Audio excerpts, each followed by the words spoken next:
অশ্বত্থামা হত, এই ঘোষণা যুদ্ধ থামায়নি, কিন্তু দ্রোণের ভিতরে সবকিছু থেমে গিয়েছিল।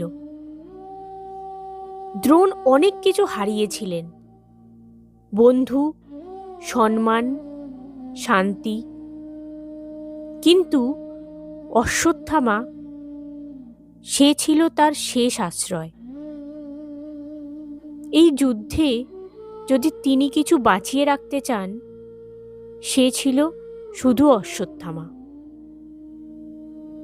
অশ্বত্থামা হত, এই কথাটি শোনার পর দ্রোণ প্রশ্ন করেন, কিন্তু কোনো উত্তর আসে না।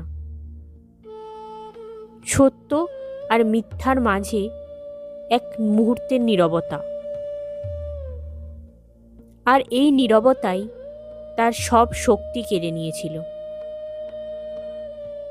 দ্রোণ অস্ত্র নামালেন। এটি কোনো যুদ্ধ কৌশল ছিল না, এটি ছিল বিশ্বাস ভেঙে যাওয়ার মুহূর্ত।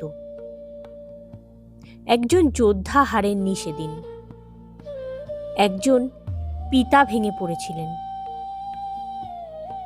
ধৃষ্টদ্যুম্ন, যিনি জন্মেছিলেন দ্রোণের মৃত্যুর জন্য, সেই ধৃষ্টদ্যুম্নই সামনে এগিয়ে এলেন। এই মৃত্যু ছিল প্রতিশোধের ফল,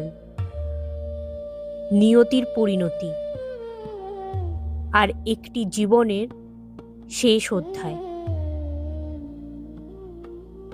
কিন্তু এই মৃত্যু অশ্বত্থামাকে থামায়নি, বরং জন্ম দিল ক্রোধ, অন্ধ প্রতিশোধ এবং নিয়ন্ত্রণহীন হিংসার। এইখান থেকেই শুরু হয় মহাভারতের সবথেকে অন্ধকার রাত। দ্রোণাচার্য আমাদের শেখান, সব ট্র্যাজেডি খলনায়ক দিয়ে শুরু হয় না। কিছু ট্র্যাজেডি জন্ম নেয় ভালো মানুষদের ভুল সিদ্ধান্ত থেকে।